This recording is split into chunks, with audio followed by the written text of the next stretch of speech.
예, 그러면 건물 임차인의 부속물 매수 청구권 볼게요. 한번 646조 읽어볼까요? 임차인의 부속물 매수 청구권이에요. 봅시다. 여기서 포인트를 잡아야 할 게 건물, 기타, 공작물의 임차인이죠. 토지 임대차 같은 경우에는 적용되는 게 아닙니다. 부속물 매수 청구권은. 그 임차인이 그 사용의 편익을 위하여 임대인의 동의를 얻어 이에 부속한 물건이 있는데, 부속한 물건, 그죠? 임대차 종료 시에 청구할 수 있는 거예요. 그죠? 임대인에 대하여 그 부속물의 매수를 청구할 수 있습니다. 이양 임대인으로부터 매수한 부속물에 대하여도 전항과 같다. 이런 점을 두고 있는데, 그러면 여러분들이 이제 이 내용 보기 전에 그럼 부속물이 뭘까 이렇게 궁금하실 거잖아요. 그죠? 맞아요. 이렇게 공부를 하시는 거예요. 즉 부속물이 뭘까? 우리가 비슷한 개념을 배운 적은 있죠. 부합물이라는 걸 공부하신 적이 있어요. 그러면 이게 차이점이 있을 거 아니에요. 용어가 다르니까. 이 부합물, 부합에서 공부를 하셨죠. 물권편에 나오죠. 부합물은 합이 들어가죠. 합. 그래서 분리할 수 없거나 분리하는데 비용이 많이 들어가는 어떤 물건의 합체예요. 그래서 합해진 거예요. 그죠? 여기 부합물입니다. 합해진 건데 분리하기가 곤란해요. 물건이 합해졌는데 이걸 부합물이라고 하고, 부속물은 그에 반해서 이것은 합이 아니고 부속이죠. 부속은 분리가 가능한 물건이라고 생각하시면 돼요. 차이점이 있죠. 이제 기본적으로 이 내용을 아신 다음에 보시면 훨씬 편합니다. 볼게요. 의의와 법적 성질 보겠습니다. 건물, 기타, 공작물의 임대차 종료 시에 임차인이 임대차 기간 중 임대인의 동의를 얻어 부속하거나 임대인으로부터 매수한 부속물에 대해서 임대인의 매수를 청구할 수 있는 권리입니다. 그러니까 조문에서 봤지만 종료 시에 청구할 수 있고, 뭐라고요? 토지 임대차 같은 경우에는 적용이 없는 겁니다. 부속물 매수 청구권은. 그리고요, 다 청구할 수 있는 게 아니라 임대인의 동의를 얻어 부속을 해야 하고, 또 임대인으로부터 매수해야 하는 어떤 제한사항이 있죠. 그죠? 그래서 자기가 그냥 알아서 임의대로 자기가 부속물을 이렇게 설치했다고 청구할 수 있는 거 아니에요. 뭐라고요? 동의를 얻어 했거나 임대인으로부터 매수를 해야 돼요. 됐어요. 그리고 2번 봅시다. 부속물 매수 청구권은 형성권이에요. 형성권 뭐죠? 법률 관계가 바로 발생하는 거죠. 그 부속물 매수 청구권에 의해서 어떤 관계가 형성이 되냐면 매매 계약이 바로 성립을 합니다. 아시겠나요? 됐어요.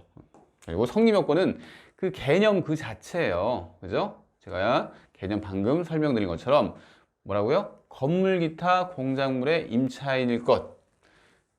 건물 임차인의 한정됨의 유의. 그죠? 이게 기출이 됐죠. 2번 볼게요. 모든 물건이 아니라 동의를 얻어서 부속을 했다거나 임대인으로부터 매수를 해야 돼요. 즉 임대인이랑 관련성이 있게 이렇게 부속한 경우에 한정한다는 얘기죠.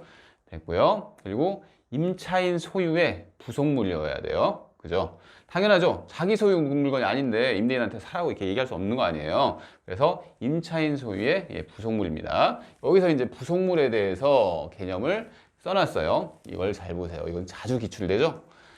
임차 목적물에 뭐라고요?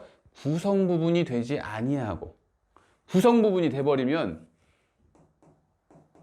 분리하기 어렵죠. 근데 부속물은 뭐라고요?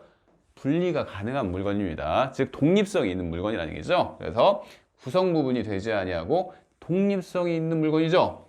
그리고 또 세 번째 볼까요? 임차 목적물에 객관적 편익에 기여하는 물건이어야 돼요. 그러니까 부속을 하긴 했는데 그 물건이 임차인의 주관적인 편익만 관련 있는 물건일 수도 있죠. 자기의 어떤 그 취미 생활을 위해서 부속시킨 물건, 이런 것도 있을 수 있잖아요. 그런 경우에는 안 된다는 얘기입니다. 아시겠나요? 됐죠? 그리고 이 밑에도 중요한 부분인데, 구성 부분이 되어버렸어요. 즉 분리하기가 힘들죠. 완전 구성 부분이 되어버렸으니까 뭐 어떤 걸 생각하면 될까요? 이런 타일을 깔았다고 해볼까요? 타일을 깔았는데 부속물 매수 청구권 행사할 수 없겠죠?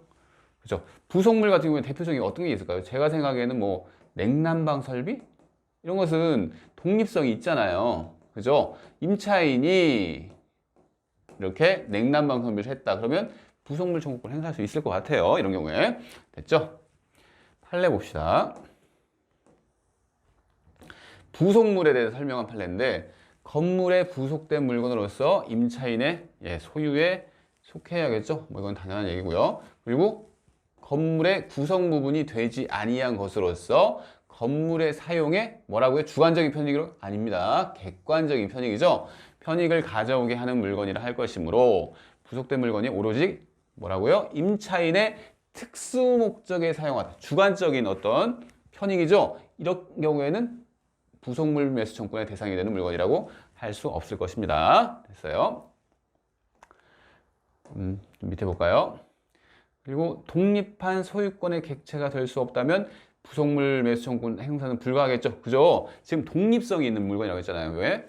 부속물은 독립성을 개념적 요소로 하는 거예요. 그래서 밑에 볼게요. 임차인이 증축을 했는데 그 증축 부분이 구조상 독립성이 없어요. 그러면 합쳐졌다는 얘기죠. 독립성이 없다는 거. 그러면 합쳐졌는데 어떻게 그것을 전체 합쳐졌는데 이 부분이 합쳐졌어요. 그러면 합쳐진 걸 가지고 이만큼을 뗄 수가 없잖아요. 그럼 당연히 부속물 매수 청구권 할 수 없는 겁니다. 됐죠? 4번 볼까요? 임차인의 채무불이행 이외의 원인으로 임대차가 종료를 할 때 지금 부속물 매수 청구권 행사할 수 있죠. 종료를 했는데 그 종료 사유가 임차인이 차임 지급을 안 했다거나 뭐 이런 경우에는 자기가 의무를 이행을 하지 않고 부속물 매수 청구권 행사 안 된다는 얘기죠. 그렇습니다. 왜냐하면 임차인에게 특별하게 어떻게 보면 인정된 권리예요. 아시겠나요? 그렇기 때문에 이런 경우에는 채무불이행 원인으로 하면 안 된다는 얘기죠. 됐어요. 효과 봅시다. 뭐라고 그랬죠? 매수 청구권 행사했어요. 형성권이니까 그렇죠? 편면적 강행 규정입니다. 이것도 기출이 됐어요. 이런 거 이 조문은 이것만 보시면 돼요. 위반하는 약정으로 누구에게? 임차인이나 전차인에게 불리한 것은 효력이 없다. 그래서 한정을 해놓죠. 임차인, 전차인한테 유리한 것은 효력이 있는 거예요. 그러나 불리한 것은 효력이 없는 겁니다. 됐어요. 여기서 646조가 이 안에 들어가 있습니다. 이 643조 내지 647조라는 것은 643조부터 647조의 모든 규정이 이 조문에 적용을 받는다는 얘기니까 646조가 지금 지상물 매수 청구권이거든요. 그렇기 때문에 이 편면적 강행 규정이라는 얘기입니다. 됐고요. 우리 이건 배웠죠? 비용상환 청구권은 임의 규정이에요. 그래서 배제 특약 가능하다고 했죠. 우리 방금 전에 공부를 하셨잖아요. 하지만 부속물 매수 청구권은 또는 지상물 매수 청구권은 편면적 강행 규정입니다. 차이가 있으니까 이런 차이가 있는 것을 잘 기억을 해주셔야 하는 거예요. 됐어요. 판례 봅시다. 건물 임차인인 피고들이 증개축한 시설물과 부대 시설을 포기하고 임대차 종료 시의 현상대로 임대인의 소유에 귀속하기로 하는 대가로 임대차 계약의 보증금 및 월차임을 파격적으로 저렴하게 하고 그 임대기간도 장기간으로 한 특약이 있어요. 그러면 여기까지 한번 보세요. 이게 지금 임차인한테 불리하나요? 불리한 건 아니죠. 월차임을 파격적으로 저렴하게 했답니다. 그리고 임대기간도 특별하게 장기간을 한 거예요. 불리한 거 아니죠. 그래서 이런 경우라면 뭐죠?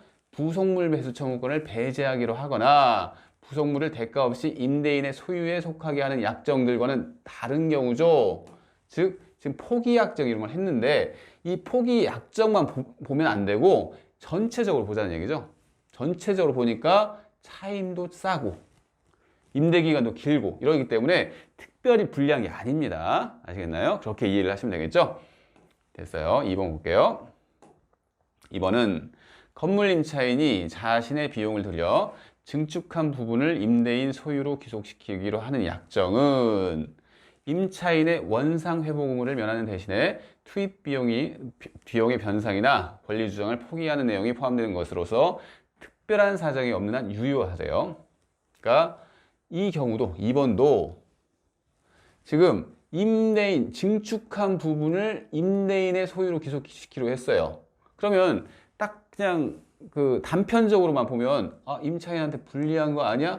이렇게 생각할 수 있는데 무슨 얘기냐면 우리가 임차인이 임대차 종료했을 때 어떤 의무를 지죠? 원상회복 의무를 지죠. 그죠?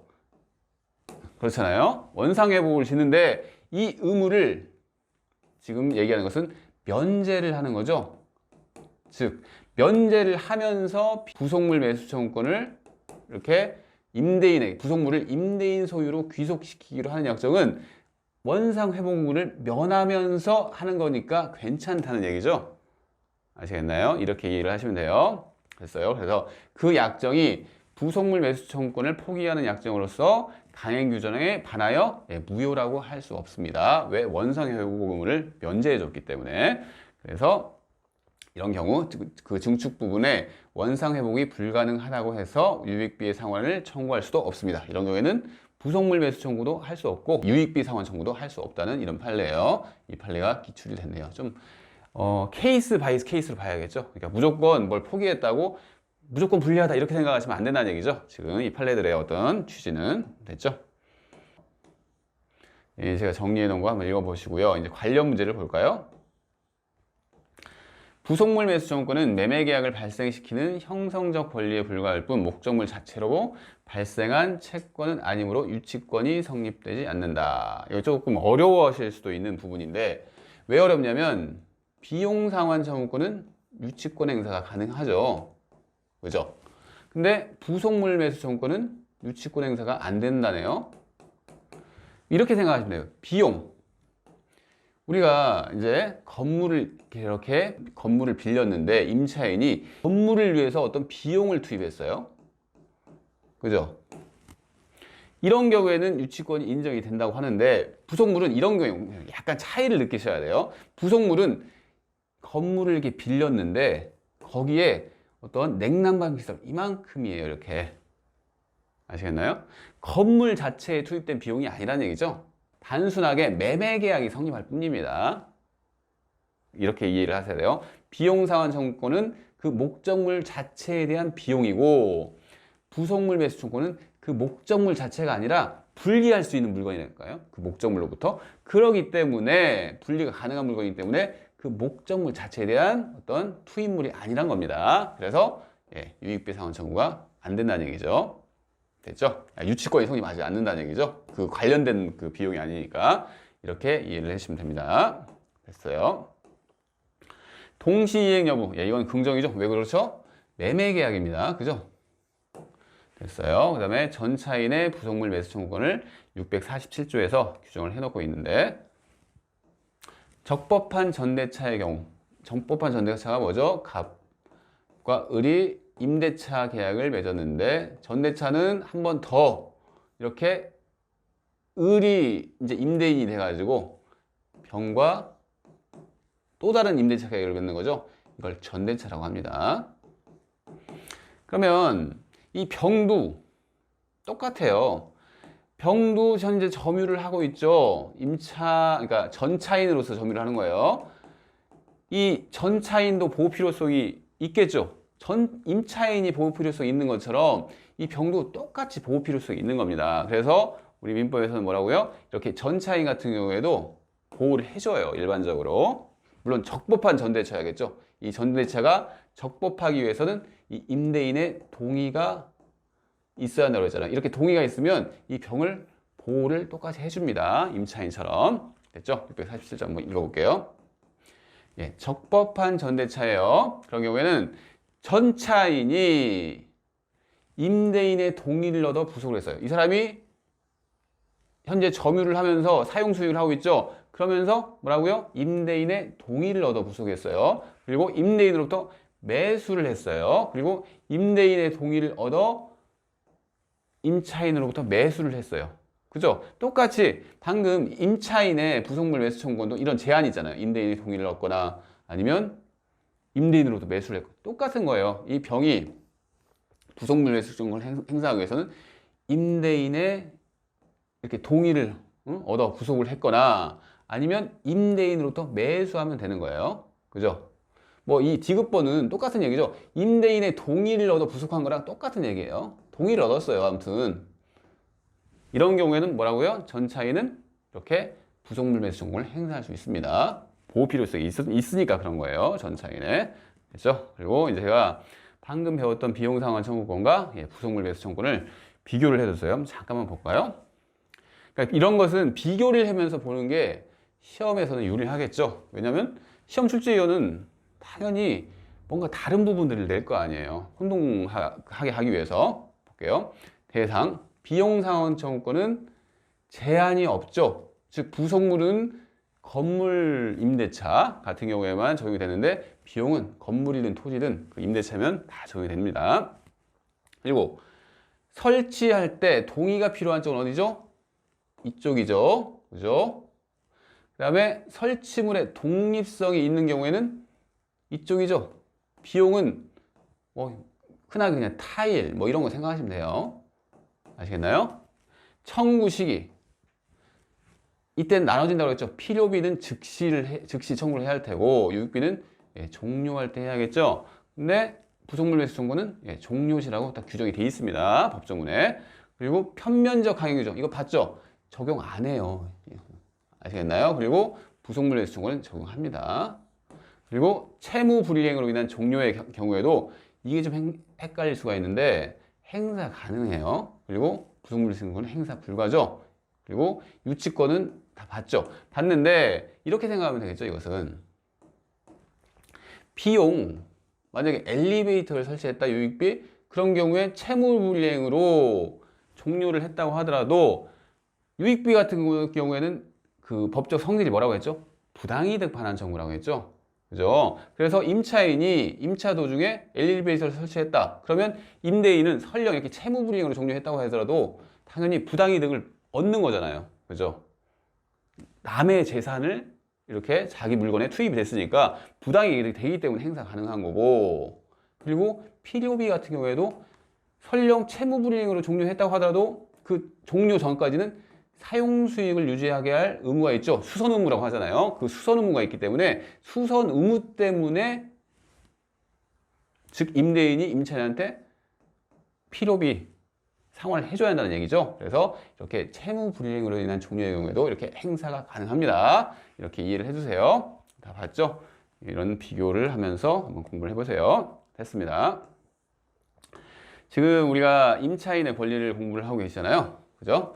근데 이번에는 부속물 배수 청구는 건물에만 있는 거고, 볼까요? 토지 임차인에게 있는 거예요. 토지 임차인은 계약갱신 청구권과 지상물 매수 청구권이 있습니다. 643절 읽어볼게요.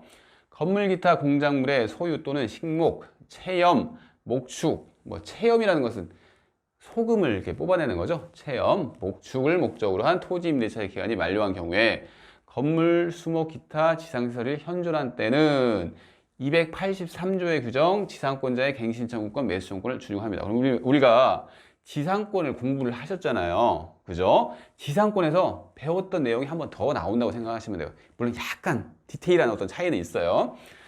그럼 한번 복습을 해볼까요? 뭐 이런 거죠. 갑과 을이 있는데 갑이라는 사람이 토지의 소유자예요. 을이라는 사람은 그 토지를 이용하는 지상권자입니다. 지상권이 뭐라고 그랬죠? 지상물을 소유하기 위해서 타인의 토지를 이렇게 사용하는 권리죠. 지상권이. 그죠? 그래서 이 지상권자가 토지에 대해서 이렇게 지상권 설정 계약을 맺고 이렇게 건물을 소유를 했어요. 하다가 지상권이 딱 끝났어요. 종료를 했는데 지상물이 남아 있을 거 아니에요. 뭐 수목도 남아 있고 이 건물도 남아 있고. 그러면 이런 경우에 을은 내가 갱신을 하고 싶은데 청구를 하죠. 갱신 청구는 청구권이어서 나는 그만하고 싶어 할 수가 있어요. 갑이. 즉 지상권 설정자는 그만둘 수가 있습니다. 이런 경우에 을은 그래 그럼 어쩔 수 없지. 하지만 법이 이런 경우에 지상물 매수 청구권 행사가 가능하다고 하네. 즉 네가 갱신을 안 하고 싶으면 여기 현재 있는데 그 토지에 이 토지에 있는 지상물을 네가 사줘야 돼. 이렇게 할 수 있는 게 지상물 매수 청구권이죠. 이것을 우리가 공부를 했어요. 그래서 여러분들이 익숙할 수도 있습니다. 똑같아요. 볼까요? 건물 기타 공작물의 소유, 식목, 체험, 목축을 목적으로 한 토지 임대차죠. 지금 지상권은 아니죠. 토지 임대차의 경우에 기간이 만료했어요. 근데 뭐 어떻게 됐죠? 건물, 수목, 기타, 지상시설, 즉 지상물이 현존하죠. 그러면 이 규정을 준용한다니까요. 준용한다고 하죠. 똑같은 내용입니다. 구체적으로 한번 볼게요. 토지 임차인의 계약 갱신 청구권. 그죠? 갱신 청구권은 뭐라고요? 이게 중요하죠. 청구권이라는 게 중요하죠. 그죠? 그래서 임대인이 거절할 수도 있어요. 그래서 승낙이 있어야지 갱신의 효과가 발생하겠죠. 됐어요. 근데 승낙이 있으면 이렇게 갱신이 되는데 승낙을 안 해요. 그럴 때 뭘 한다고요? 그러면 네가 현재 내가 임차하고 있는 이 토지에 지상물이 있는데 그 지상물을 사줘야겠어 할 수 있다고 하죠. 이것은 청구권이라고요? 청구권이 써 있지만 법적 성질은 형성권이에요. 즉 바로 매매계약이, 즉 매수 청구권이니까 매매계약이 바로 체결되는 효과가 발생한다는 얘기죠. 됐고요. 그럼 요건을 볼까요? 요건은 이런 거는 연상을 하시면 돼요. 이걸 구체적으로 막 이거 암기해야겠다 이러면 피곤하니까 그래, 물건이 지금 지상물이 남아있지. 임대차가 종료를 했는데 지상물이 남아있는 경우에 이거 어떻게 해야지? 그러면 갱신 청구권을 한번 행사를 해보고 안 됐을 때 이렇게 매수 청구권을 행사하는 거군요. 이렇게 생각을 하셔야지 이걸 막 달달달 외운다고 되는 게 아닙니다. 한번 볼까요? 어떤 경우죠? 토지 임대차인데 이렇게 뭐 이런 제한이 붙어 있어요. 지금 이런 거 외우는 거 아니에요? 이렇게 토지 임대차인데 뭔가 소유를 하고 이런 목적으로 한 토지 임대차구나. 이렇게 생각하시면 되죠. 2번 볼까요? 근데 임대차 기간이 만료했어요. 만료했다고 무조건 할 수 있는가요? 아니죠. 만료한 경우에 이렇게 지상물이 현존하고 있어야 돼요. 현존하고 있고 별표 친 거 볼까? 이게 이제 기출된 건데 임대인의 동의를 얻었거나 임대인으로부터 매수한 것에 한정한 것은 아니라는 거 왜 나오죠? 방금 배웠던 부속물 매수 청구는 이런 제한이 있죠. 하지만 토지 임차인의 지상물 매수 청구는 이런 제한이 없어요. 그런 데서 시험을 낸단 말이죠. 시험에서 지상물은 뭐 임대인의 동의를 얻었거나 임대인으로부터 매수한 것에 한정한다. 이러면 틀린 질문으로 딱 고르셔야 한다는 얘기예요. 아시겠나요? 그리고요. 여기까지 봤고 토지 임대인이 임차인의 갱신 청구를 거절한 경우여야죠. 그죠? 그럴 때 지상물 매수 청구를 행사할 수 있습니다. 됐습니다. 그럼 기억번 한번 구체로 볼까요? 임차인의 채무 불이행으로 임대차 계약이 해지됐어요. 그러면 계약 갱신을 한번 청구한 다음에 지상물 매수 청구권을 행사를 할 수 있는 거잖아요. 근데 계약 갱신 청구권은 어느 경우에 행사할 수 있죠? 계약 기간이 만료됐을 때 갱신 청구권을 행사할 수 있습니다. 근데 채무 불이행을 했는데 갱신을 청구할 수 있을까요? 말이 안 되죠. 그죠? 그래서 이런 경우에는 계약 갱신 청구권을 행사할 수 없죠. 그러면 당연히 지상물 매수 청구권도 행사할 수 있는 거 아닙니다. 그죠? 이거 판례요. 이런 것도 잘 나올 수가 있죠. 니은 볼까요? 기간 약정 없는 토지 임대차에서 임대인이 이번에는 해지 통보를 했어요. 우리 이거 배웠죠? 기간에서. 그죠? 임대차 같은 경우에는 기간 약정이 없는 경우에는 이렇게 해지 통보를 할 수가 있다고 배우셨습니다. 이렇게 해지 통보를 했어요. 그러면 이 해지 통보의 의미가 뭐죠? 나는 이제 그만두고 싶어져. 임대인이 이제는 그만두고 싶어잖아요. 그렇기 때문에 계약 갱신 청구권을 할 수가 있나요? 할 수가 없죠. 임차인이 계약 갱신 청구를 할 수가 없죠. 왜? 이 해지 통보 의미 속에 임대인은 나는 더 이상 그만하고 싶다는 의미가 포함되어 있기 때문에 이런 경우에는 계약 갱신 청구권을 행사를 한 다음에 지상물 매수 청구권을 행사하는데 이거 자체가 인정이 안 돼요. 아시겠나요? 그래서 뭐라고요? 갱신 거절의 의사가 포함되어 있죠. 그렇기 때문에 임차인은 계약 갱신 청구권을 행사할 수가 없어요. 그래서 그냥 행사를 해야 하는 거죠. 지금 느낌이 다릅니다. 기억과 니은은. 즉 기억은 채무불이행이고 이때는 니은 같은 경우에는 임대인이 해지 통보를 했어요. 그래서 아예 뭔가 이어질 수 있는 방법이 없기 때문에 계약 갱신 자체가 안 돼서 바로 지상물 매수 청구권을 행사할 수 있다는 의미입니다. 됐어요. 이것도 판례예요. 그러면 지상물 매수 청구권 행사의 주체와 상대방에 대해서 이제 판례를 한번 볼까요? 1번 매수 청구의 대상이 되는 건물에는 임차인이 임차 토지상에 그 건물을 소유를 하면서 그 필요에 따라 설치한 것으로서 건물로부터 용이하게 분리될 수 없고 건물을 사용하는데 객관적인 편익을 주는 부속물이나 부속시설 등이 포함은 되지만 임차인이 특수한 용도, 취미생활 또는 특수한 어떤 자기 사업만을 위해서 설치한 물건이나 시설은 이에 해당하지 않는다는 판례가 있습니다. 즉, 건물은 지금 토지 임대차가 종료를 했는데 계약 갱신을 원하지 않은 상태에서 지금 매수 청구권을 행사하는 거예요. 건물이 남아 있는데 이 건물은 당연히 매수 청구권 행사할 수 있겠죠. 근데 지금 건물의 문제가 아니고 부속물이에요. 건물의 부속물이에요. 지금 문제가 되는 게. 이 부속물이 있는데 이 부속물을 과연 매수 청구권 행사의 그 대상이 될 건가에 대해서 지금 문제가 되는 경우죠. 이 부속물 같은 경우에는 뭐라고요? 이런 경우에는 안 된다는 얘기입니다. 그죠? 특수한 용도나 사업을 위해 설치한 물건이면 안 된다는 얘기예요. 됐습니다. 1-1번 볼게요. 임차인의 지상 매수 청구권은 이번에는 그냥 그 건물이죠. 지금 건물이 남아 있는 겁니다. 건물이 객관적으로 경제적 가치가 있는지 여부나 임대인에게 소용이 있는지 여부가 행사 요건이라고 볼 수는 없죠. 우리 요건에 그런 거 없었잖아요. 그죠? 그래서 이렇게 이해를 해두시면 됩니다.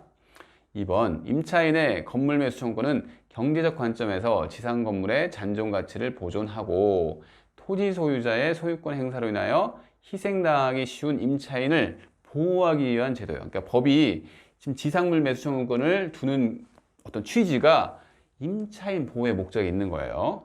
임대인 보호의 목적이 있는 게 아닙니다. 방금 그 건물이 임대인한테 소용이 있거나 이런 거 필요 없다고 했잖아요. 왜 그러죠? 이 취지 때문에 그런 거예요. 임차인 보호가 목적인 거죠. 즉 임대차가 종료가 됐는데 뭔가 지상물이 남아있어. 근데 임차인이 여기를 떠나야 돼. 왜? 계약 갱신을 안 해주니까. 그렇기 때문에 임차인을 보호할 필요가 있죠. 그래서 그러면 임대인이 이거 사야겠다. 이렇게 임차인을 위해서 보호하기 위한 제도라는 얘기죠. 그래서 볼게요. 토지의 임대 목적에 반하여 축조되고 임대인이 예상할 수 없을 정도의 엄청나게 고가예요. 이런 사정이 없는 한, 예외적인 사정이 그렇게 가로를 쳐도 되겠죠. 행정관청의 허가를 받은 뭐라고요? 적법한 건물이 아니더라도 건물 매수 청구권의 대상이 될 수 있습니다. 이것은 여러분들이 주의 있게 봐야겠죠. 기출이 된 내용이고 임차인 보호가 목적이라서 이렇구나 이렇게 이해를 해 두셔야 돼요. 건물 소유를 목적으로 한 토지 임대차에 있어서 임차인 소유 건물이 임대인이 임대한 토지 외에 임차인 또는 제3자 소유 토지에 걸쳐서 건립되어 있는 경우 어떤 경우일까 이게? 한번 그림을 그려볼까요 이건? 이런 경우죠. 봅시다. 여기다 그냥 그릴게요. 이렇게 지금 토지 임대차인데 이 토지가 경계선이 여기는 임대인 소유고 이 옆에는 그냥 이 임차인 소유라고 해볼까요? 그냥 임차인 소유예요. 근데 건물이 이렇게 경계에 걸쳐서 딱 반절 이렇게 건립이 돼 있다고 봅시다. 그러면 임차인이 계약 갱신을 거절당했어요. 그러면 지상물 매수 청구권을 지금 임대인한테 행사하는 경우죠. 행사를 하는데 이 전체에 대해서 다 행사할 수 있을까요? 다 사달라고? 안 되겠죠. 임대인은 자기 소유 토지에 있는 부분에 한정해서 이걸 사야지 의미가 있지, 남의 토지 위에 자기 소유 건물이 들어서면 나중에 철거 청구하면 어떻게 돼요? 안 될 거 아니에요. 그래서 뭐라고요? 딱 자기 소유 부분에 있는 이 부분에 한정해서 이렇게 임차인이 지상물 매수를 해달라고 청구할 수가 있는 거겠죠. 그래서 뭐라고요? 이 부분에 한정해서 청구를 할 수가 있습니다. 이렇게 걸쳐 있는 경우에. 됐어요. 그래서 또 읽어볼게요. 임차지상에 서 있는, 임차지가 현재 여기죠. 임차지상에 서 있는 건물 부분 중, 이 부분 중 부분 소유의 객체가 될 수 있는 부분에 한하여 임차인에게 매수 청구가 허용된다고 합니다. 그러니까 이 현재 임차지가 이만큼인데 이 중에서 구분 소유가 될 수가 있어야 돼요. 만약에 구분 소유가 안 되면 건물이 구분 소유가 안 되면 전체라는 얘기잖아요. 그죠? 구분 소유가 안 되면 이 건물이 안 쪼개지는 거예요. 쪼개질 수 있는 경우에 한해서 그래야지 독립성이 생기죠. 구분 소유가 돼야지. 그 부분에 한해서 매수 청구가 허용된다는 얘기입니다. 아시겠죠? 이것도 기출이 된 내용이죠. 4번 볼게요. 토지 임차인의 건물 매수 청구권은 임대차의 기간을 약정하지 않았던 탓으로 임대인에 의한 해지 통고에 의하여 임차권이 소멸된 경우에도 인정되죠? 그죠? 왜? 임대인이 해지 통고를 했기 때문에 그 안에 갱신 거절의 의사가 포함되어 있기 때문에 인정되는 말씀드렸죠. 이건 봤던 내용이죠. 5번 볼게요. 민법 제643조 소정의 매수 청구권은 매수 청구의 대상이 되는 건물에 근저당권이 설정되어 있는 경우에도 인정이 됩니다. 그러시겠죠? 그 건물의 매수 가격은 매수 청구권 행사 당시 건물의 시가상당액을 의미하고 이런 게 문제를 낼 수가 있겠죠. 근저당권의 채권 최고액이나 피담보 채무액을 공제한 금액을 매수 가격으로 정할 것은 아닙니다. 이런 경우에요. 한번 그려볼게요. 지금 이렇게 건물이 있어요. 그래서 지금 토지 임차인 을이 갑에게 매수 청구권을 행사하는데 이 건물에 을이라는 사람이 병으로부터 돈을 빌려가지고 건물에 저당권을 설정을 했어요. 병이 건물의 저당권을 가지고 있는 사람이죠. 뭐 1억이라고 해볼까요? 그리고 이 건물의 가치는 2억이라고 해봅시다. 그러면 을은 갑에게 지금 지상물 매수 청구권을 행사를 하는 거잖아요. 행사를 하는데 2억을 매매 가격으로 해야 돼요. 이 1억을 뺀 즉 이 건물에 1억이 지금 저당이 잡혀 있으니까 이 1억을 뺀 1억을 금액으로 해야 하나요? 판례에서는 2억으로 한다는 얘기죠. 그죠? 왜 그럴까요? 이런 것도 공부했죠. 소유권에 이전을 할 때는 완전한 소유권 이전을 해야죠. 완전한 소유권 이전을 한다는 건 뭐죠? 이런 저당권이 설정되어 있으면 이걸 말소를 해서 이전할 의무를 진다고 했잖아요. 그죠? 그렇기 때문에 이 2억을 대상으로 이 건물 자체의 가치가 2억입니다. 2억을 대상으로 매매 계약을 하고 갑과 을이 매매 계약을 하고 매도인이 되는 을은 뭐죠? 이 저당권을 말소할 의무를 부담하는 거예요. 이렇게 해석을 하셔야 돼요. 아시겠나요? 지금 그 얘기를 하고 있어요.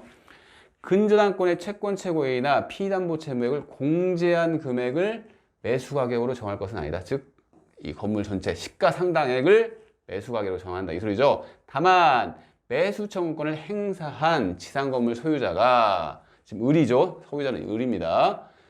위 근저당권을 말소를 해줘야 하는데 말소를 안 해요.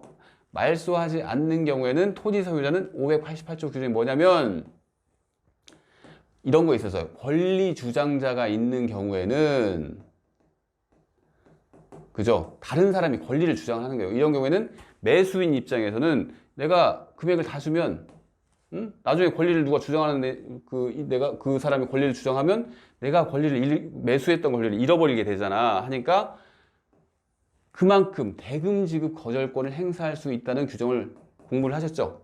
권리 주장자가 있는 경우에 매수인의 대금 지급 거절권 공부를 하셨어요. 이것도 한번 보세요. 588조가 그 규정인데 그 규정을 이 갑이라는 사람이 물건을 사야 하는 갑이라는 사람이 행사를 해가지고 거절할 수 있다는 얘기입니다. 다시 볼게요. 토지 소유자 갑은 588조가 지금 대금 지급 거절권인데 588조에 의하여 근저당권의 말소 등기가 될 때까지 채권 최고액에 상당하는 대금의 지급을 거절할 수가 있다. 이렇게 해석을 했죠. 판례는 이렇게 이해를 해보세요. 원칙 볼까요? 지상물 소유자가 임차권 소멸 당시에 왜? 소멸할 때 행사할 수 있으니까 소멸 당시 소유권이 있는 토지 임대인에 대하여 행사를 하여야 하는 게 원칙인데 2번 임차권 소멸 후에 토지가 이렇게 소유권자가 바뀌었어요. 제3자한테 양도를 했어요. 그런 경우에는 대항력 있는 토지 임차권자는 그 양수인에게 매수 청구권을 행사할 수 있겠죠. 즉 이런 거죠.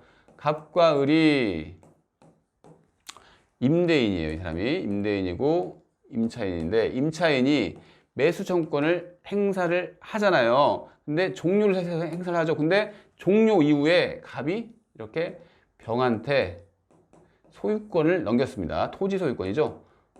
그런 경우에는 을은 어떻게 된다고요? 대항력 있는 을은 갑에게 병에게 네가 새로운 소유자구나. 그러면 네가 현재 지상물이 있으니까 이 지상물을 사줘야겠다 할 수 있어야겠죠. 이 갑은 더 이상 이 토지에 대해서 권리가 없어요. 그래서 이 사람이 산다고 뭐 하겠어요? 이 사람이 사야지. 아시겠나요? 그래서 이 병한테 행사를 해야 하는 겁니다. 그럼 판례를 계속 볼게요. 지상물 매수 청구권은 지상물 소유자의 하나에서 행사할 수 있죠. 즉 임차인이 소유자여야지 행사할 수 있습니다. 2번 지상물 매수 청구권은 임차인이 임차권 소멸 시에 토지 소유권을 가진 임대인을 상대로 행사할 수 있는 게 원칙이죠. 다만 임대인이 제3자에게 토지를 양도하여 토지 소유권이 이전된 경우에는 임대인의 지위가 승계되거나 임차인이 토지 소유자에게 임차권을 대항할 수 있으면, 아무튼 이전 받은 사람이 새로운 이렇게 임대인의 지위를 승계한 경우에는 이렇게 생각하시면 됩니다. 새로운 토지 소유자를 상대로 행사해야 합니다. 2번 한편 토지 소유자가 아닌 제3자가 토지 임대 행위를 했대요.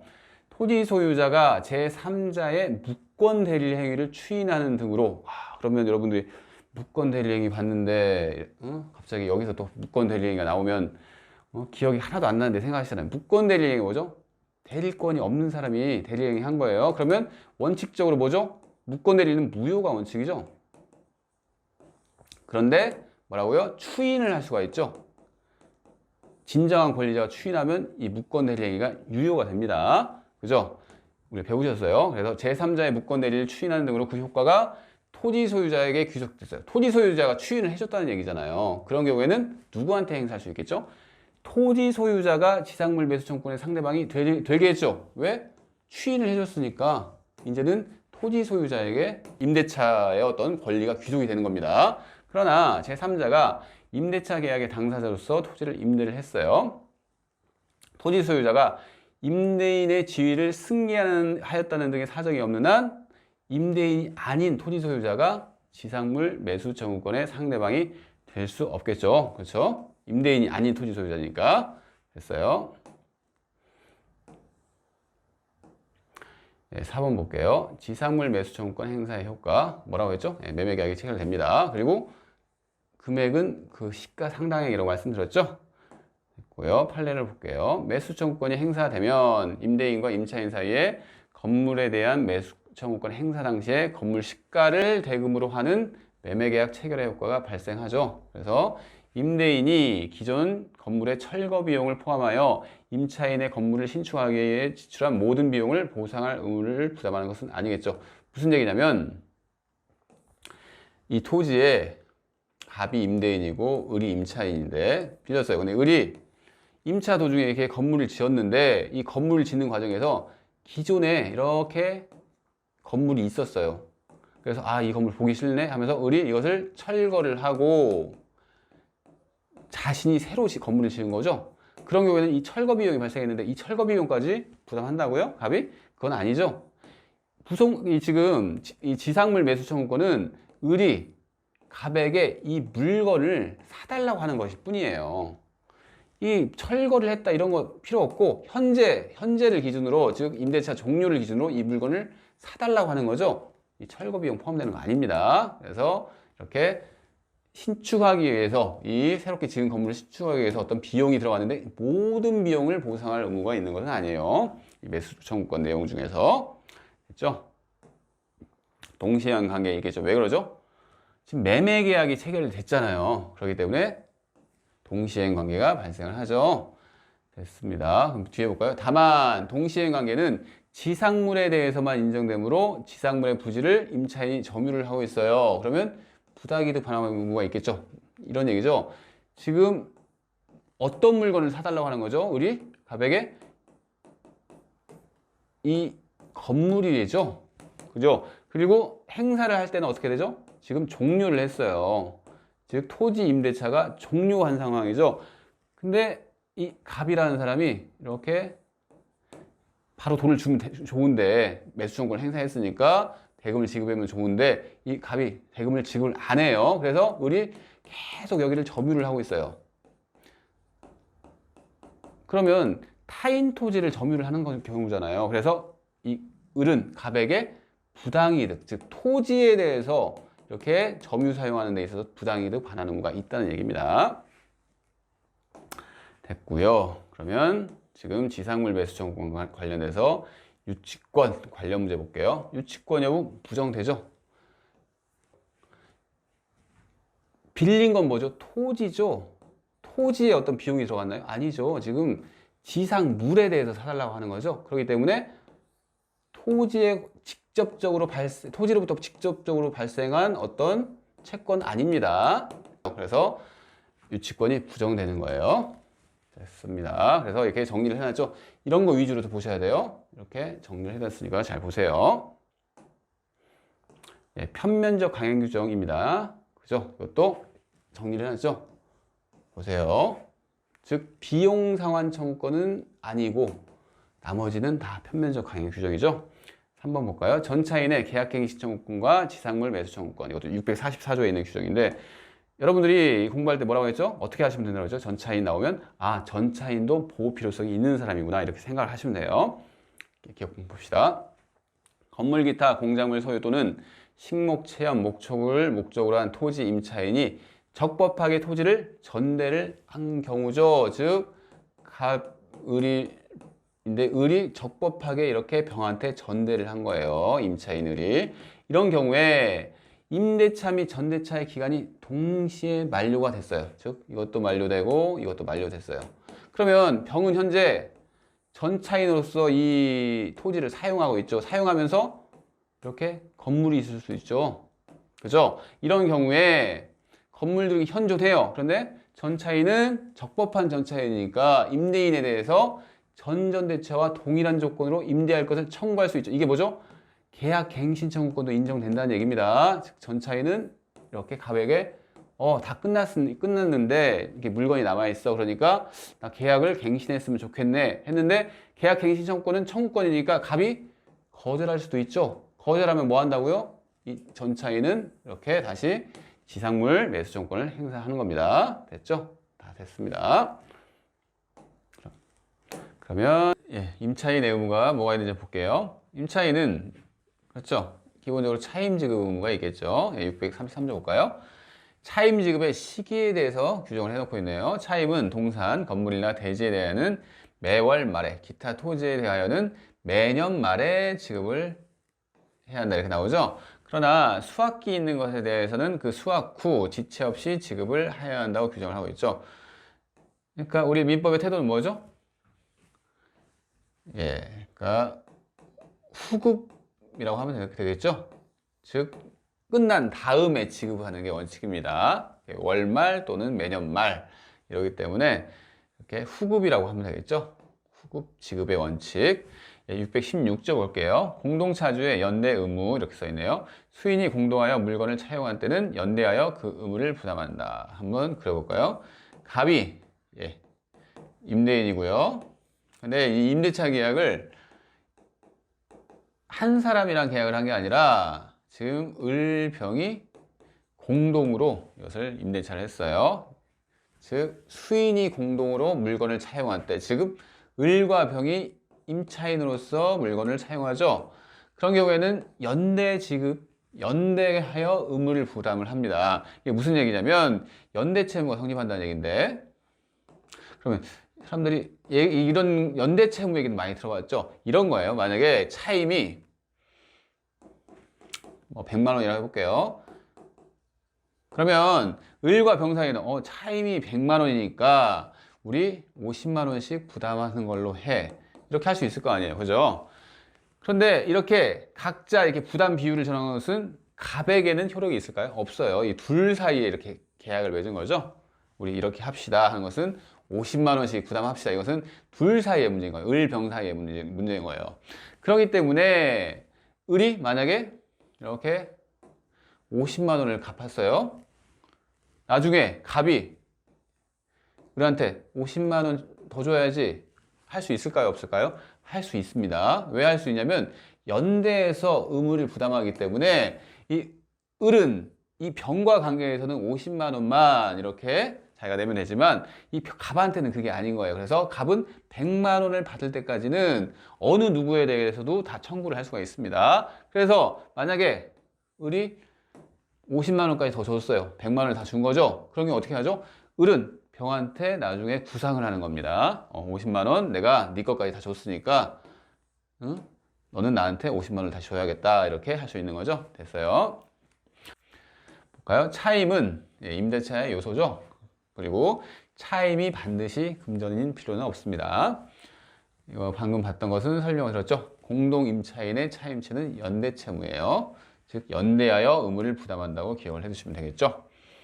그럼 차임과 관련돼서 또 문제가 되는 게 차임의 증감 청구권 뭐 있어야겠죠. 그죠? 차임이 고정적인 건 아니에요. 어떤 변동이 생긴다거나 아니면 뭐 이렇게 목적물이 멸실된다거나 뭐 이런 경우에는 증감이 될 수가 있는 경우죠. 627조 한번 읽어볼게요. 임차물의 일부가 임차인의 과실 없이 멸실 기타 사유로 인하여 사용 수익할 수 없는 때는 임차인은 그 부분의 비율에 의한 차임의 감액을 청구할 수 있다. 뭐 이런 경우가 생길 수 있죠. 임차인이 과실 없이 멸실된다. 만약에 지진 발생했다고 해볼까요? 지진이 발생했어요. 그래서 이렇게 임차인은 현재 이 건물에 대해서 이렇게 임차를 하고 있는데 지진이 발생해서 만약에 뭐 이렇게 이 부분이 멸실됐어요. 그러면 이 전체에 대해서 만약에 차임이 100만 원인데 자신의 잘못도 없이 이 부분이 없어졌어요. 그러면 이 부분만큼 임대인한테 깎아달라고 할 수 있겠죠. 그 얘기를 하는 겁니다. 자신의 과실이 없기 때문에 그런 거죠. 됐어요. 2항. 전항의 경우에 그 잔존 부분만으로 임차의 목적을 달성할 수 없는 때에는 즉 이 부분만으로 이 임차인이 임대차를 하는 목적이 있을 거 아니에요. 근데 그 목적을 달성할 수 없어요. 그러면 임차인은 내가 이거 사용 못 하겠다 이러면서 계약을 해지할 수 있는 거겠죠. 됐습니다. 이런 조문을 두고 있으니까 잘 보세요. 이 임대차 쪽은 이게 조문들이 쭉 많잖아요. 그래서 어떤 이 조문들을 읽을 때 이렇게 포인트를 딱 찝으면서 공부를 하셔야 돼요. 즉 예를 들어서 그 627조 같은 경우에는 과실이 없는 경우만 이렇구나 이렇게 공부를 하셔야 합니다. 628조 볼게요. 임대물에 대한 공과 부담의 증감, 예를 들어서 뭐 세금이 늘어났다거나 아니면 기타 경제 사정의 변동으로 인하여 약정한 차임이 상당하지 아니하게 된 때에는 당사자는 장래에 대해서 차임의 증감을 청구할 수 있다. 이 경우에는 뭐가 포인트일까요? 장래에 대한 이렇게 줄을 치셔야겠죠. 뭐 예를 들어서 공과 부담의 증감 방금 얘기 들었던 세금, 경제사정 변동 같은 경우에는 최근에 있던 어떤 코로나 때문에 장사가 안 되잖아요. 그러면 임차인 같은 경우에는 감액 청구권을 행사할 수 있다. 이렇게 생각하시면 되겠죠. 됐고요. 그 다음에 652조는 이 편면적 강행 규정에 관한 규정인데 차임은 임차인 입장에서는 중요한 문제죠. 자기가 돈을 지급을 하는 거니까. 그래서 이 차임과 관련돼서는 편면적 강행 규정으로 생각을 하시면 되겠습니다. 됐고요. 653조 일시 사용을 위한 임대차의 특례. 628조 규정이 뭐죠? 차임 증감 청구권이에요. 차임 증감 청구권은 일시 사용을 위한 임대차 또는 전대차인 것이 명백한 경우에는 적용하지 아니합니다. 왜 그럴까요? 지금 628조 보니까 경제 사정의 변동 뭐 이런 거죠. 그런데 일시 사용이에요. 그 기간이 아주 단기란 얘기죠. 이렇게 일시 사용을 위한 임대차의 경우에도 이걸 적용시킬 수 있을 필요가 있을까요? 아니죠. 경제사정 변동은 이것은 어떻게 보면 좀 단기간에 걸쳐서 일어난 문제는 아닙니다. 그렇기 때문에 이런 경우에는 이런 조문이 적용되지 않겠죠. 그죠? 일시 사용을 위한 임대차의 경우에는. 그럼 여러분 여기서 이렇게 볼까요? 방금 627조도 보셨잖아요. 일부 멸실 같은 경우에는 일시 사용을 위한 임대차의 경우에도 적용될 수 있다는 생각을 하셔야 돼요. 그죠? 멸실이 된 것은 일시 사용하다가 일시 사용 임대차를 맺었는데 갑자기 멸시를 했어요. 이런 경우에는 그죠? 깎아달라고 해야 하는 겁니다. 이렇게 이해를 하시면 되겠네요. 됐죠? 다 봤습니다. 뭐 1번 이건 봤고, 예, 2번도 봤네요. 예, 관련 문제를 볼까요? 1번, 2번 지금 멸실했다는 차임 감액 청구권과 아니면 경제사정 변동을 위한 차임 증감 청구권은 형성권이에요. 그래서 형성권이 뭐죠? 권리를 행사하면 바로 법률 관계가 변동이 되는 게 형성권이잖아요. 그래서 바로 그 효과가 발생을 합니다. 이거에 대해서 이제 밑에 판례가 나오는데 그러면 이 판례 볼게요. 지금 보겠습니다. 임대인이 민법 628조에 의하여 장래에 대한 차임의 증액을 청구하였을 때 당사자 사이에 협의가 성립되지 아니하여 법원이 결정해주는 차임은 증액 청구의 의사표시를 한 때 소급하여 그 효력이 생기는 것이므로 여기까지 볼까요? 이런 경우에요. 한번 그려볼게요. 갑과 을이 임대차 계약을 맺었고 갑이 임대인입니다. 을은 임차인이죠. 근데 뭐 조세, 즉 세금이 많이 늘어나가지고 이 갑이라는 사람이 뭘 했죠? 차임 증액 청구를 한 거죠. 그죠? 차임 증액 청구는 형성권이니까 바로 효력이 발생한다고 그랬죠. 그러면 이것도 설명드린 적 있는 것 같은데 바로 효력이 발생하니까 그러면 예를 들어서 차임이 200만 원인데 갑자기 임대인이 임차인한테 300만 원을 요구를 하는 거예요. 그러면 바로 효력이 발생하니까 을이 바로 300만 원을 줘야 하나요? 그건 아니란 얘기죠. 무슨 얘기냐면 을 같은 경우에는 너무 많이 갑이 부른 거예요. 임대인이. 그러면 을은 어떻게 하겠죠? 법원에 이거에 대해서 판단을 구하는 거죠. 법원이 결정을 할 거 아니에요. 이런 문제가 들어왔는데 쭉 심사를 해가지고 어느 시점에 딱 결정을 하죠. 결정을 했는데 법원 입장에서는 보니까 300만 원까지 올릴 건 아니에요. 그러면 어떻게 하겠죠? 그래, 결정을 해줄게. 내가 230 정도가 적당하겠어 하면 어느 시기로 결정이 되나요? 그 효과가 법원이 결정할 때인가요? 그게 아니란 얘기죠. 지금 임대인은 300만 원을 청구했죠. 그 시기로 소급해서 230만 원을 이렇게 적용을 시켜준다 얘기입니다. 아시겠나요? 지금 그 얘기예요. 그래서 증액된 차임, 지금 230으로 증액이 됐죠. 근데 언제 결정되는지 봅시다. 법원의 결정시가 아니죠. 그죠? 결정시가 아니라 증액 청구의 의사를 표시할 때, 즉 임대인이 이렇게 표시할 때 그걸 그 시기로 이제 결정이 된다는 얘기입니다. 됐죠? 됐습니다. 이건 설명 드렸고요. 그 다음에 형성권 설명 드렸죠? 이거 이제 설명 드릴게요. 지금 차임 관련돼서는 뭐라고 그랬죠? 편면적 강행 규정이라고 말씀드렸죠. 그래서 임차인에게 불리한 약정은 효력이 없어요. 그래서 밑에 볼까요? 임차인의 차임 감액 청구를 포기한 특약은 효력이 없죠. 왜 그러죠? 임차인한테 불리하잖아요. 감액 청구를 포기하라고 하는데. 하지만 임대인의 증액 청구를 포기한 특약은 유효하겠죠. 그것은 임차인한테 불리할 건 없잖아요. 그죠? 이렇게 판단을 하시면 되겠죠.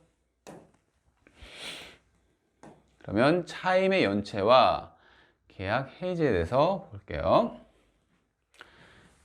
임차인이 차임을 연체했을 때 임대인이 계약을 해지하는 겁니다. 예, 640조. 건물 기타 공작물의 임대차에는 임차인의 차임 연체액이 2기의 차임액에 달하는데 임대인은 계약을 해지할 수 있다. 이렇게 규정을 하고 있고요. 641조에 동전 이렇게 써 있죠. 이게 뭐죠? 전과 동일하다는 얘기예요. 즉 차임 연체와 해지랑 이 제목을 그냥 따오면 되는 겁니다. 어떻게 보면 건물 기타 공작물의 소유 또는 식목 체험 목축을 목적으로 한 이런 토지 임대차죠. 지금 640조는 건물 임대차예요. 건물 기타 공작물의 임대차고요. 근데 641조는 지금 토지 임대차를 얘기를 하는 거죠. 토지 임대차의 경우도 전조 규정을 준용한답니다. 뭐죠? 2기의 차임액에 달하는 때는 토지 임대인은 토지 임차인한테 계약을 해지할 수 있다. 이렇게 생각을 하시면 되겠죠? 예, 됐어요. 642조 볼게요. 642조는 토지 임대차 해지와 지상 건물 등에 대한 담보물권자의 통지. 전조의 경우에 전조가 뭐였죠? 지금 토지 임대차의 경우에 이 차임 2기의 차임 연체를 하면 토지 임대인이 계약을 해지한다는 규정이잖아요. 그죠? 그 규정의 경우에 지상에 있는 건물 기타 공작물이 담보물권의 목적이 된 때는 288조의 규정을 준용한답니다. 288조를 제가 여기 써놨어요. 한번 볼까요? 지상권이 저당권의 목적인 때 또는 그 토지에 있는 건물 수목이 저당권의 목적이 된 때는 전조의 지상권 소멸 청구는 저당권자에게 통지한 후 상당한 기간이 경과함으로써 효력이 생깁니다. 이것도 그 지상권 공부할 때 봤던 내용인데 이 조문을 지금 이렇게 642조에서 준용을 하고 있잖아요. 한번 봅시다. 어떤 상황인지 한번 그려볼게요. 지금 토지 임대차죠. 토지를 갑이 을에게 임대차를 준 거예요. 즉 갑을 임대인이라고 해볼게요. 을을 임차인이라고 해볼게요. 이런 경우에 을이 지금 지상 건물을 을이 이렇게 지었어요. 그죠? 을 소유입니다. 이런 상황이에요. 그런데 이 을이 지금 병한테 저당권을 설정했어요. 건물에 대해서 설정한 거죠. 자기 소유물이니까. 그래서 병이 저당권자입니다. 건물에 대해서. 이런 상황인데 지금 을이 어떻게 했냐면 차임을 줘야 하는데 차임을 2기 동안 연체한 거죠. 그죠? 이런 상황이에요. 이런 경우에는 갑은, 토지 임대인 갑은 뭘 할 수 있죠? 지금 해지 통고를 할 수 있다고 지금 방금 봤어요. 차임 연체액이 2기의 차임액에 달하는 때는 임대인은 계약을 해지할 수 있다. 해지권을 행사할 수 있는 거예요. 계약 끝내자고. 그죠? 해지권을 행사하면 어떻게 되죠? 이 부분에 임차권이 소멸되는 거죠. 근데 건물이 지금 갑의 소유 토지에 있잖아요. 그러니까 을 입장에서는 토지 임차권을 잃어버리면 이 건물도 사용할 수 있는 권리도 없어지죠. 근데 그것까지는 뭐 그렇다 쳐요. 자기가 돈을 안 갚았으니까 생기는 문제잖아요. 그죠? 을이. 그런데 병 입장에서는 자기가 지금 을 소유 건물을 이렇게 저당을 잡고 있는데 이 저당을 잡고 있는 이 저당권이 유효하려면 당연히 이 부지를 사용할 수 있어야 이 건물이 경락이 되더라도 사용할 수 있는 거 아니에요. 근데 이 갑이 차임 연체를 했다는 이유로 이렇게 해지를 해버리면 어떻게 되죠? 이 저당 가치가 뚝 떨어져 버리겠죠? 그죠? 그러기 때문에 병이 이해관계자가 되어 있는 거예요. 이런 경우에는 어떻게 하라고요? 이 갑이라는 사람이 내가 지금 을한테 해지를 하려고 하는데 이런 이유 때문에 해지를 하려고 하는 거야 하면서 통지를 해줘야 한다는 얘기예요. 볼까요? 지금 어디 보고 있냐면 288조의 규정을 준용한다. 이게 무슨 얘기냐면 저당권자한테 통지를 하라고 했잖아요. 그죠? 통지를 한 다음에 바로 그 효력이 발생한다고요? 아니고 통지를 해요. 그 다음에 상당한 기간이 경과를 함으로써 효력이 생긴다. 효력이 생긴다는 무슨 얘기죠? 해지를 한 효력이 생긴다 이 소리예요. 그래야지 병 입장에서는 이해돼서 그래 좀 기간이 남아있어 하면서 뭔가 대책을 마련할 거 아니겠어요. 그 얘기를 하는 겁니다. 그래서 이런 경우에는 뭐라고요? 저당권자에게 통지를 해야 한다. 이거 하나 기억을 해두시고 또 뭐죠? 상당한 기간이 경과해야지 이 해지의 효력이 발생한다. 이렇게 두 가지를 기억해 놓으셔야겠죠. 다 봤네요, 조문. 그러면 구체적으로 이 밑에 있는 본문의 내용을 봅시다. 2기의 차임액에 연체가 있으면 해지를 할 수 있다고 했잖아요. 근데 이 2기의 차임액이 어떤 의미를 갖느냐에 대해서 연속 2기가 아니에요. 통산 2기입니다. 통산은 뭐죠? 통이 이렇게 전체적으로 합산한다는 얘기죠. 즉 연속 2기가 아니더라도 통산에서 이기면 이렇게 해지를 할 수가 있다. 이 소리예요. 됐고요. 해지 전에 최고를 요하는 경우도 아닙니다. 이 경우에는 그냥 바로 연체를 하면 이렇게 해지를 할 수 있는 조문을 두고 있죠. 됐어요. 3번. 2기 이상의 차임이 연체된 상황에서 목적물의 소유권이 이전된 경우 양수인이 승계 이전의 사유로 임대차 계약을 해지할 수 없다. 이것도 봤던 조문이에요. 이것도 기억을 하실 텐데 무슨 얘기냐면 2기 차임액은 사람에 대해서는 주장하는 사람이 있을 거예요. 주장하는 사람에 대해서 그 사람에 대해서 다 이기가 충족이 되어야 돼요. 그게 어떤 상황이냐면 지금 갑과 을이 이렇게 임대차 계약을 맺었어요. 근데 이 을 임차인이 갑에게 통산에서 이기 차임을 연체를 했어요. 이럴 수 있죠. 그런데 갑은 해지를 하진 않았어요. 해지를 하지 않은 상황에서 병한테 이렇게 소유권을 넘겨줬습니다. 이제는 소유권자가 병이에요. 병이 을한테 너 예전에 갑한테 이기 차임 연체를 했지? 그 얘기를 못 한다는 얘기입니다. 그죠? 이 병이 이렇게 이기 차임을 이유로 이렇게 해지를 하려면 자기와 관계에서 이기 차임이 돼야 된다는 얘기죠. 그죠? 그렇게 이해를 하시면 돼요. 갑은 이제 소유권을 넘겨줘 버렸으니까 판례 볼게요. 임대인 지위가 양수인에게 승계됐죠. 지금 방금 갑에서 병으로 승계됐죠. 그러면 이미 발생한 연체 차임 채권은 따로 채권 양도의 요건을 갖추지 않는 한 승계가 안 되죠. 그죠? 병이 이렇게 승계를 하는 거 아닙니다. 그죠? 그래서 따라서 양수인이 연체 차임 채권을 양수받지 않은 이상, 즉 병이 채권 양도를 안 받은 거죠. 안 받은 이상 승계 이후에 연체 차임액이 2기 이상의 차임액에 달하여야만 비로소 임대차 계약을 해지할 수 있다. 그렇죠. 승계 이후 자기가 병이 승계를 했죠. 그 이후에 2기에 달해야 돼요. 갑한테 연체했던 것은 쭉 없어져 버리는 거죠. 그 효과가. 됐죠? 다 봤네요. 4번 볼까요? 이건 다 설명이 들었네요. 그죠? 4번은 다 설명 드린 내용입니다. 5번 이것도 다 설명 들었죠? 편면적 강행 규정이에요. 차임과 관련된 것은 편면적 강행 규정이기 때문에 예를 봅시다. 1기 차임 연체만으로 해지를 할 수 있다는 약정은 임차인한테 불리하기 때문에 무효가 되겠죠. 자, 됐고요. 그러면 3번은 이제 임대인의 차임 채권 확보를 위한 법정 담보 물권을 봅시다. 649조 볼게요. 649조에서는 토지 임대인이 변제기를 경과한 최후 2년에 차임 채권에 의하여 지상에 있는 임차인 소유의 건물을 압류한 때는 저당권과 동일한 효력이 있다. 여기서는 뭘 포인트로 잡을까요?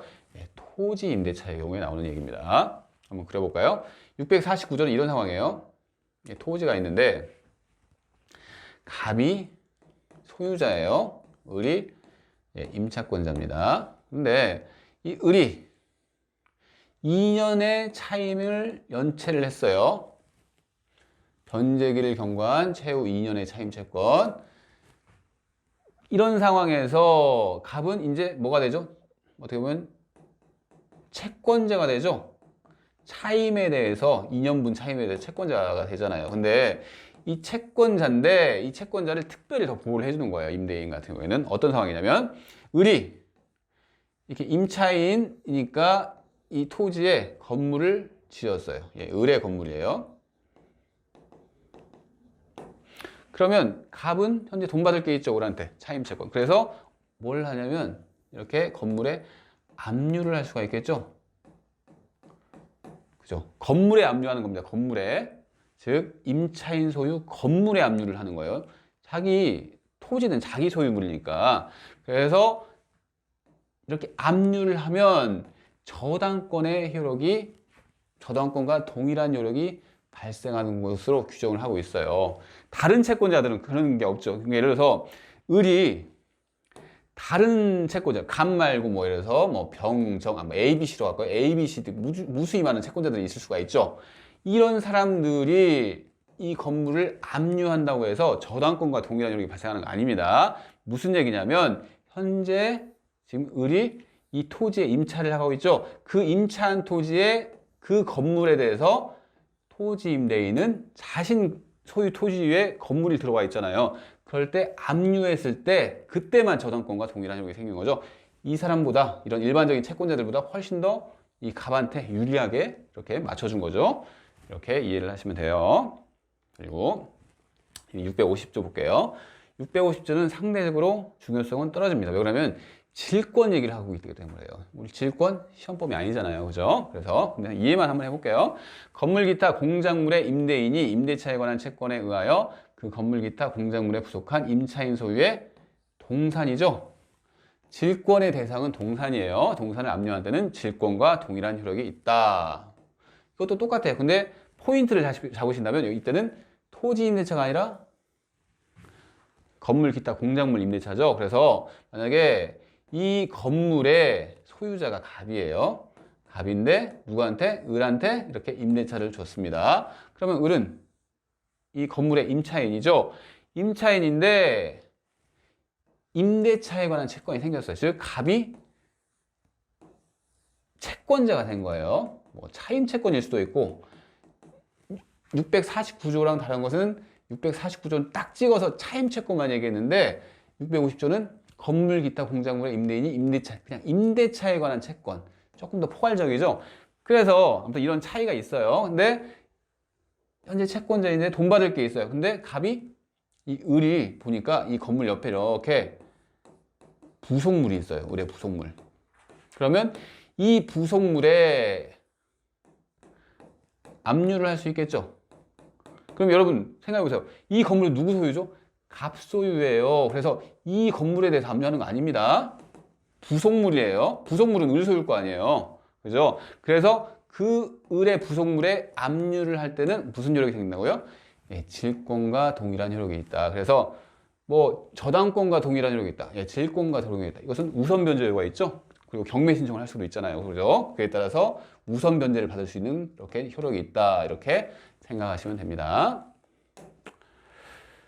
다 봤고요. 그 다음에 나머지 이제 어떤 의무들이 있는데 한번 볼게요. 임차 목적물에 보관 의무, 통지 의무, 인용 의무가 이렇게 써 있네요. 당연히 임차인은 보관 의무 있죠. 그죠? 선관주의 의무 봅시다. 임차인은 임대차 계약이 종료되면 목적물 반환 의무가 있으므로 목적물 반환 시까지 선관주의로 보존을 하여야겠죠. 선관주의가 뭐죠? 선량한 관리자의 주의 의무인데 무슨 타인의 물건이면 선량한 관리자의 주의 의무로 보존을 해야 돼요. 자기 물건이 아니니까 이렇게 이해를 하시면 되죠. 뭐 이 옆에 있는 것은 그냥 생략을 하셔도 되겠네요. 뭐 입증책임 관련된 것은 뭐 어떻게 보면 우리 시험과는 그렇게 큰 관련은 없는 것 같으니까요. 예, 볼까요? 2번 통지 의무 봅시다. 634조에서는 임차인의 통지 의무를 규정하고 있는데 임차물의 수리를 요구하거나 임차물에 대하여 권리를 주장하고 있는 때는 임차인은 지체 없이 임대인에게 이를 통지를 하여야 합니다. 그러나 임대인이 이미 이를 안 때는 그러하지 아니하다. 뭐 예를 든다면 갑이 임대인이고 을이 임차인인데 예, 건물이라고 볼게요. 근데 건물에 막 붕괴가 될 것 같아요. 건물이. 그러면 물론 을도 자신이 임차하고 있는 건물이니까 이해관계가 당연히 있겠지만 이 갑은 이해관계 없나요? 자기 소유물이죠? 소유물이 붕괴하게 생겼으면 을은 빨리 얘기를 해줘야 하는 거예요. 아시겠나요? 그 얘기를 하고 있는 겁니다. 아니면 이 건물에 권리를 주장하는 어떤 병이라는 사람이 나타나는 거예요. 이런 경우에도 이 자신의 소유권을 지키기 위해서는 을은 이런 상황이야. 갑자기 병이 자기 거라고 막 우기는데 이러면 얘기를 해줘야 한다는 얘기입니다. 그래서 통지 의무가 이렇게 발생을 하는 거예요. 그런데 임대인이 이미 이를 안 때에는 해줄 필요 없겠죠. 알고 있는데. 됐어요. 예, 임차 목적물의 보존에 대한 인용 의무 한번 볼게요. 임대인이 624조 임대물의 보존에 필요한 행위를 하는 때는 임차인은 이를 거절하지 못합니다. 그러니까 여러분들이 생각할 때 임대차 했으면 그 임대인은 그냥 조용히 있어야 하는 거 아니야? 그거 아니에요. 왜 그러냐면 임대차는 채권인데다가 물권은 훨씬 그 물권자한테 알아서 하는 부분이 크죠. 하지만 채권은 여전히 이렇게 유대관계가 형성이 되어 있는 거예요. 임대인이랑 임차인이랑. 게다가 이 갑은 소유권을 계속 가지고 있잖아요. 그렇기 때문에 임대차를 줬다고 해서 이 갑이 권리 행사가 제한되는 부분이 있지만 전부 제한되는 건 아니죠. 그렇게 생각하시면 됩니다. 그래서 뭐라고요? 임대물의 보존에 필요한 행위를 할 수가 있는 거예요. 임대차를 줬다고 하더라도 못하는 거 아닙니다. 그러면 뭐라고요? 임차인은 이를 거절하지 못한대요. 625조 볼게요. 임대인이 임차인의 의사에 반해서 보존 행위를 해요. 그러면 을이 장사를 잘하고 있다가 갑자기 갑이 내 지금 건물이 붕괴될 위험이 있어가지고 내가 지금 빨리 수리를 해야 돼. 수리 기간이 만약에 2달이에요. 장사 못하죠? 그러면 이 을 같은 경우에는 빨리 벗어나야 할 거 아니에요. 임대차 관계로부터. 그래서 이렇게 보존 행위를 하는 경우에 임차인이 이로 인하여 임차의 목적을 달성할 수 없는 데는 해지를 할 수 있습니다. 됐죠? 그리고요, 뭐 가볍게 보시면 돼요. 이런 조문들은. 3번 원상회복 의무와 부속물 철거권. 임대차 계약 종료 시에 임차인은 임대인에게 임차 목적물을 반환해야 할 의무를 당연히 부담하겠죠. 반환 시에는 어떻게 반환해야죠? 원상으로 회복해서 반환을 해야겠죠. 그리고 임차인이 부속시킨 물건을 철거할 수 있겠죠. 그죠? 물론 임대인으로부터 매수했거나 뭐 이렇게 했으면 당연히 부속물 매수 청구권 행사할 수 있습니다. 근데 그런 게 아니라면 그냥 철거를 해야 하는 거잖아요. 꼭 임대인으로부터 매수한 건 아닐 수도 있잖아요. 그죠? 2번 볼게요. 임대인의 규칙 사유로 임대차 계약이 해지된 경우에도 임차인의 원상 회복 의무가 있는지에 관련하여 판례는 긍정하는 입장이랍니다. 이 판례 볼게요. 임대차 계약이 중도에 해지되어 종료하면 임차인은 목적물을 원상으로 회복하여 반환하여야 하는 것이고, 임대인의 규칙 사유로 임대차 계약이 해지되었다 하더라도 임차인은 그로 인한 지금 임대인의 규칙 사유로 해지했죠. 그러면 규칙 사유가 있으니까 당연히 손해배상 청구를 할 수 있겠죠. 있으면 변론을 하고 그렇다고 해서 원상 회복 의무를 부담하지 않는다고 할 수는 없다. 임차인은 이런 경우라고 하더라도 그냥 원상 회복 의무는 어느 경우에나 종료 시에는 부담하는 걸로 하자. 이렇게 판례가 이렇게 명시를 하고 있습니다. 그러면 조금 쉬었다가 임차권의 양도와 전대 들어가 볼게요.